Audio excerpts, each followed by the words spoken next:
You don't have superhuman powers. And even if you did, you can't scale beyond your limit of how many hours you have in a day. Oh, and by the way, remember the reason you started the business, which is to have hours outside of the business, empowering the people that are working for us and delegating effectively and starting to stand back and become more of the CEO of the business. That's a huge area that holds people back from being able to grow a business. We can end up with this decision fatigue, because if we have to make every single little decision, that's exhausting as a business owner.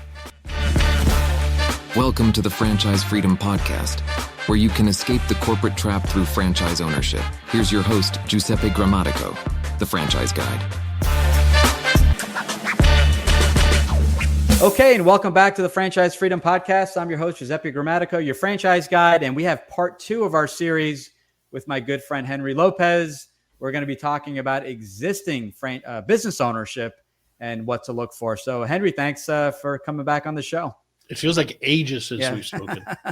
Been a whole 5 minutes. So we had some technical issues, so we're past that. We got the right mics on, so hopefully the audio quality is much better. But I appreciate it. So wanted to dive in. So we focused episode 1. We talked about what to look for, advice, for new business owners. So let's talk about someone that actually made the leap. They invested in the franchise or the startup or whatever the case may be. They're in business several months. What are things to look for? You reference on the first show, EOS, the Entrepreneurial Operating System. What are some things initially that kind of stand out that business owners should be aware of? If I think of foundationally fundamentals, there's that initial stage where we're just trying to get to break even, right? Not just trying, we're trying to get to break even. And that's the goal. It's that startup phase.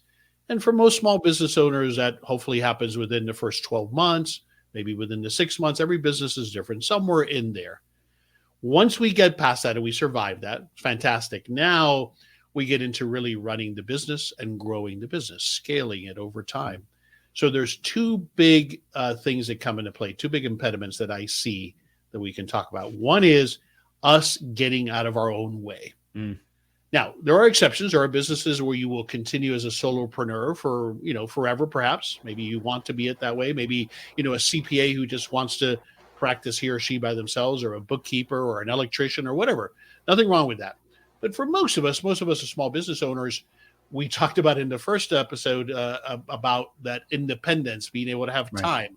Well, if we don't bring on a team of people over time when we can afford to, then we won't have any time. And this will just become a worse, lower paying job than the one we had, right? In fact, we might not be able to get out of this one if we've signed a lease, for example. So it's beginning to bring on other people, developing our teams, empowering the people that are working for us, and delegating effectively and starting to stand back and become more of the CEO of the business. That's a huge area that holds people back from being able to grow a business. And that's a very good point, because I don't think people know where to start. And I always say, look for ways to automate, look for ways where employees could take things off your plate. Ultimately, you want to be working on the business, and you hear these terms on versus in the business. And first year you're in that business on the learning the ins and outs, which is invaluable, right? You're learning the business, how everything operates, but working on the business, you're taking that step back, as you said, and kind of saying, okay, where are the issues? Where are the opportunities? Where are the things we can, you need to fix immediately? Because once you're in the business, in the day-to-day, dealing with just about everything, it's hard, to really, start thinking about, big picture topics when you're, trying to fix all these little issues. So absolutely. Is that, that's how I look at it, but wanted to get your thoughts there. It ties back to what we talked about the previous episode about decision-making. What we can end up with is decision fatigue, because if we have to make every single little decision, that's exhausting as a business owner. And it's a good sign if you find yourself there, you're a year into the business, 2 years into the business, and you feel like every single thing still has to go through you. You have to look at yourself, because you have created that situation, whether we want to admit it or not. Now, I get it. Initially, to your point, Giuseppe, we needed to be involved in everything. We must learn everything. especially if it's just us. If we have a partner, then maybe we can divvy things up. Right. But very quickly, we have got to start empowering our team to make some of those decisions. You're going to give them guidelines. You're going to give them parameters within which they are empowered, right? I'm probably not going to give my manager the opportunity to sign the extension on the lease. I'm going to handle that, or to encumber us to $100,000 commitment. But within their realm, within what I've hired them to do, let them make their decisions. Empower them to make decisions. That's the only way it scales. You cannot, if you're going to grow a business, still be the one that makes all of the decisions. And that's a great point, because when people ask me what was the biggest mistake, it was that mistake. I was a bottleneck in my own business. I had a general manager that needed to clear everything by me, and I said, well, this person not only has more experience in this industry, they're more than competent. They have the experience. They probably could make better decisions, since that's going to be their main focus. Like to your point, some big heavy level stuff. Do we need to expand and purchase another territory with the franchise, or if something legally came up, that's something that fell on my plate. But don't be that bottleneck. Or a new policy or a new procedure. But you make a great point there. And I really learned this from my business partner, David Begin. He helped me to understand that. Well, here's the thing that we come to understand. Are you the best at it? Probably. Maybe so, especially early on. You are, but that's not the point. That's not the point. If you continue to be the best at everything in your business, you don't have a business. Again, you just have a job that probably isn't paying you very well. Right? But the surprise is that we go into it feeling like, okay, I'm going to delegate this to Giuseppe. He's my manager. He'll make 80% as good of decisions that I will. But then over time, what will happen, and maybe even in a shorter period of time than I might think, is Giuseppe is going to be able to make a decision or do something that I would not have been able to do, either because he brings his experiences and background, or he's focused on that particular area of the business. So he's actually going to become better at it if I'll just allow him an opportunity to do so. Yes. So that getting in the way of the business, not delegating, not empowering our team, that is one of the biggest things that I see that holds back small business owners from being able to scale their business. I agree. One other piece I would add to that is that when you empower that employee, like we have in our businesses, you have to support them. That's right. So so there was a couple things. Number one is we met at bare minimum, couple hours every Wednesday. We had an office meeting. An hour of that would be with my general manager. And I said, whatever decision you make was the correct decision. I support you 1,000%. With that being said, if this comes up, maybe there's some ways I would approach it differently. So you need to be supportive.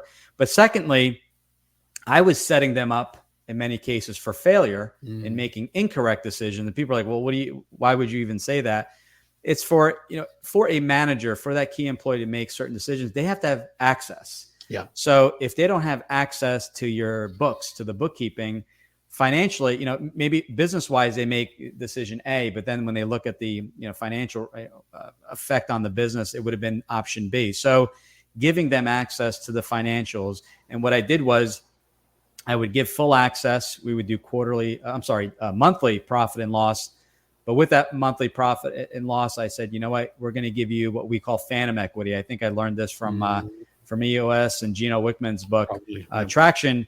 They got a cut of the profits, so that every decision they made, should we look to hire another employee? I don't know. How does it affect the bottom line? Exactly. And do we really need that employee? It's easy to say we need another employee, but if that's hurting, if we're now losing money, maybe that's not the best decision. So giving them access and then giving them rewards.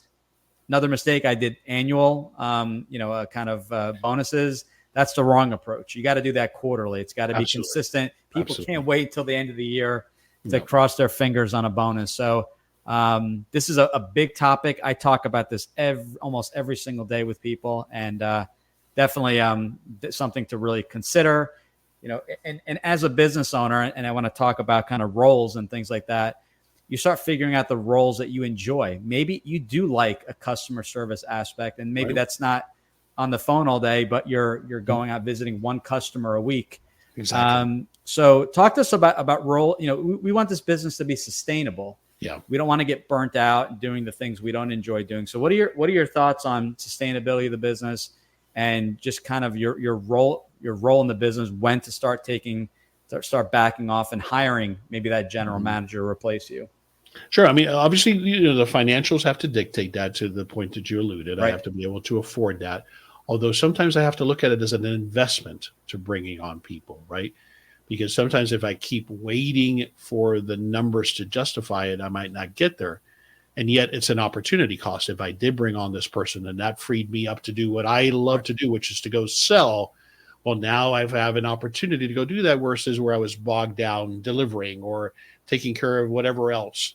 And if I hired that person and make that investment, then I can go do more of that I'm good at, which usually relates to what I enjoy doing, right?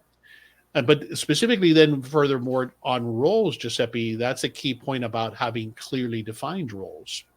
This in particular comes into play when I have a partner or someone who's a senior leader, or I'm working with a spouse, is often the case, as often might be the case with a franchise. Being very clear on who plays what role, what is the delineation, what am I responsible for? What are you responsible for? That helps even with an employee to help me from overstepping and allowing them what I hired them to do or what I've, promoted them to do. So that's how I see roles. The more clearly defined you have a job description that delineates the roles. Now, at a higher level, we may not call it a job description. We might call it, the pillars within the company that I'm responsible for. Like, I'm going to be responsible for HR. You're going to be responsible for sales. Tony, who we hired, is going to be handling the making of the widgets, the operations, or manufacturing. It could be at that level, but it's very important to have those roles. And then I do want to come back to your point about transparency. There are some people who might be listening and say, "Oh God, I would never share my financials," and that's fine. There's different ways to do that. But to Giuseppe's point, if what I do need to provide to those individuals is visibility to the numbers or the KPIs that they can impact and that they're measured on. As long as I'm doing that, then I'm okay with the transparency. Yeah. And on the finance, it doesn't, by the way, and just to interject, it doesn't have to be all the employees. That's it could just be the general right. manager. Exactly. So I get that. Yeah. But going back to roles, the question about roles, that's how the cleaner you are. Where I have seen dysfunction, and I know you have as well, because that's why you brought this up, is in organizations where you ask, for example, just recently working with a client, and I asked him, who's doing sales? Oh, we both are. Well, how are you doing? Are you divvying it up? No, it just kind of depends. I know right away there's a problem, right? I know right away there's a problem. And probably, now these are two partners, it's probably because one doesn't want to give up that control, and sales are so critical in that early stage of landing those new clients. So I get that. So at a minimum there, what I have started to recommend to them is you divvy it up, If it's your lead that you've generated, then you're going to run with it. You're going to own that opportunity. And same thing for the other person. And you're going to meet on a regular basis to discuss what's in the pipeline, who's working what's going on, how can I help? But that role definition is very critical for all of those reasons. Yes, it is. And write it down. This is not absolutely. I see partnerships there. We shook on it. We kind of understand our roles. No, I think the best thing, I have a whiteboard to my right here, and I would jot down, okay, these are the pillars, right? Of, you got bookkeeping, you got sales, you got marketing. And sometimes in the very beginning stages, you're wearing multiple hats, or maybe one employee is doing marketing and sales. That's fine initially, but writing down every role, and then figuring out later when you do hire that new employee that they're going to take over the marketing, or they're going to take over the sales, or that general manager is going to take on the onboarding of all new staff from you, but getting very specific. There's going to be always a little bit of overlap in the initial stages, but ultimately everyone kind of stays in their lane. Everyone knows who's responsible for what, and it just it prevents burnout, because if you're doing everything now, a lot of people feel like they're a one-man band. So you burn out and you can't scale. You just can't do that. You can't. It's simply not possible. You can't. You're not. You don't have superhuman powers, and even if you did, you can't scale beyond your limit of how many hours you have in a day. Oh, and by the way, remember the reason you started the business, which is to Right. have hours outside of the business. So if the way you're going to address it is, I'll just do that on Saturdays, I'll come in on Saturdays. Well, now, yes, sometimes we have to do that. Sometimes we have to make those sacrifices in business. But if that continues, then again, we don't really have a business that fits our life, right? A couple of things. You mentioned a couple of things, working on the business as opposed to in the business. Of course, that's in part from the most popular, the most recommended book on my podcast, which is The E-Myth, which I'm there. You may have it somewhere on your desk. I know I have it here. Number one most popular book, definitely a recommendation. And we've mentioned EOS, and Traction is a great book for us as we're getting to that stage in our business where we need to implement systems. But it's also one of the great things that a franchise can provide. A good franchise has a lot of this already built for you, or they will help you with this. And that's huge. Yeah. Yep. A good franchise knows, all right, here's what you're going to need. After the initial year, you're going to need a manager. Here's what their responsibilities are. So having somebody else that has helped you or has already built that, man, that's golden. I agree. And here's a little secret. Doesn't help the franchise business, but it's the truth. And I like to give people all these insights. I have a lot of people stuck on their startup. They're looking at a franchise. Some of those people end up moving forward with the franchise and learning how to put systems in place to launch their startup. You're not stealing, or you're essentially copying the blueprint. How to do it. Absolutely. You're learning how to do it. Maybe it's a different CRM, but set up, follow up, best practices, marketing, and all that, and launching that. So just because you own a franchise or start with a startup or vice versa, you can scale, own different types of businesses. But that's what you're looking for, because absolutely. The part that's missing, and let me know if you agree here, is that we're talking about looking at owning a business, then obviously making the business more efficient. But we've sold businesses, so a business, no matter what amount of money you're making, if you go to sell a business and you're telling the buyer, yeah, I take home $500,000 a year, but I work 90 hours a week, I'm on call 24/7. The business, can that business still sell? Yes. Mm-hmm. But what happens is that buyer is going to say, well, who do I need to put in place, or people I need to put in place to kind of take over that 90-hour a week?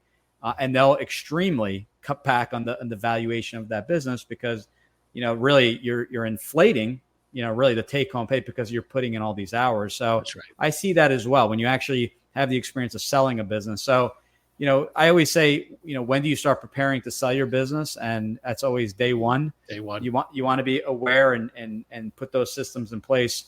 What else are we missing, or what else should people consider? As far as running a business and those things, with the end in mind to sell. And I see what you're saying. Yeah, no, listen, this is something that I've talked about this, and you have talked about it as well on your show. This is something that if you would ask people 20 years ago, it just wasn't a common topic. Right.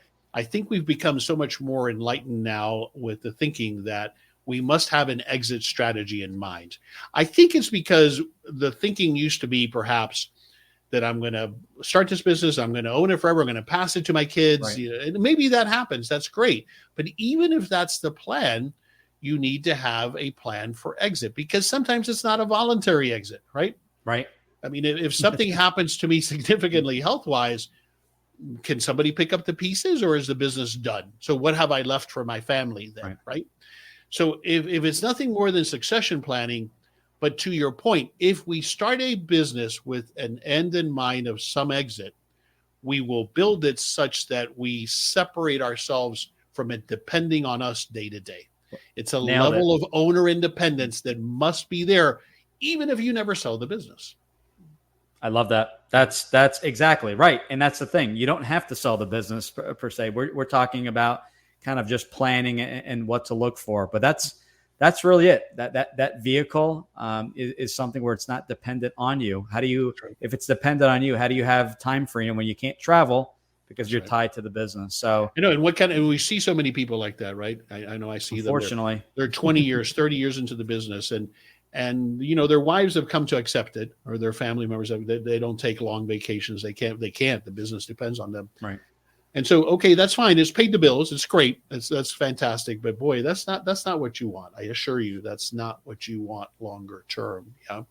You want to be able to have those abilities to spend time outside of the business, and think of it as that what we're building is an asset. This is an asset, but it's only an asset if I don't have to, be in it all the time. It becomes an asset when it starts producing for me in monetary ways as well as flexibility. And I don't have to be the one that makes the dough every morning. I don't have to be the one that makes the donuts every morning, right? And that's a lot of what Michael Gerber talks about in the E-Myth is sometimes, going back to the point about passion, we'll go into a business because we are the technician. We're passionate about making the donuts, if we continue with that analogy. And then what happens a lot of times to those people is they don't know how to let go of making the donuts. And so 20 years later, they're still the ones getting up at 4 a.m. to go make the darn donuts, right? Reminds you of those commercials. That's right. That's right. It was the Dunkin' Donut commercial. Yeah. Right? Yeah. Back in the day. I still remember that. The guy with the mustache. Time make the donuts. Time to make the donuts. That's the way it was in the pizza business, right? Oh, yeah. We had to make dough every day without fail, right? Or we had no product to sell. Now, fortunately for me in that business, because I was the business partner, I took care of all of the other things. My business partner was in it day-to-day managing it. So he was the manager operator, if you will. A lot of great stuff. And honestly, we could probably talk for hours on this.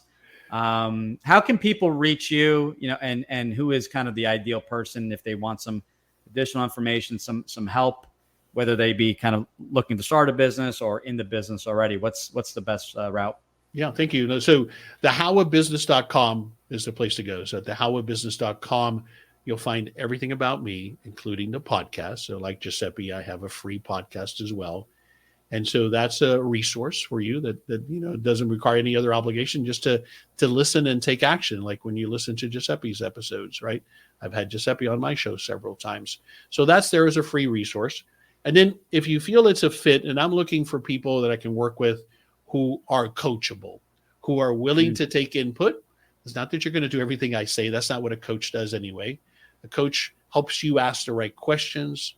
There's a certain level of accountability, but really I'm going to bring to bear my experiences in my own businesses and with my number of clients now that I've had in the hundreds, and bring that to bear to help you hopefully avoid some of the easy mistakes and to think through and decide on the challenges that you have. I help people who are looking to start a business, whether it's a franchise or not. I have a client right now who's starting a franchise, but still wanted that third party kind of neutral advice beyond what he's getting from the franchise. Very good franchise, so not a problem there. And then people who are starting their own thing, and then existing small business owners. And they're usually stuck in some of these things that we've talked about. Right. Letting go, scaling the business. Those are kind of the things. So if you're that person, small business owner, that's usually who I can help. And what I offer is a free coaching consultation, and you can find the link to do that at thehowabusiness.com. Awesome. Highly recommend speaking with Henry. Highly recommend the show. The show covers just about every topic. So check that out. Henry, it's been a pleasure. It's been too long. Looking forward to having you back on the show, and we'll definitely chat soon. Thank you. Take care. Thanks for tuning in. If you want to learn how to make the transition from corporate to owning your franchise, join Giuseppe on the next episode. You can also follow on all social media platforms and achieve financial and time freedom today.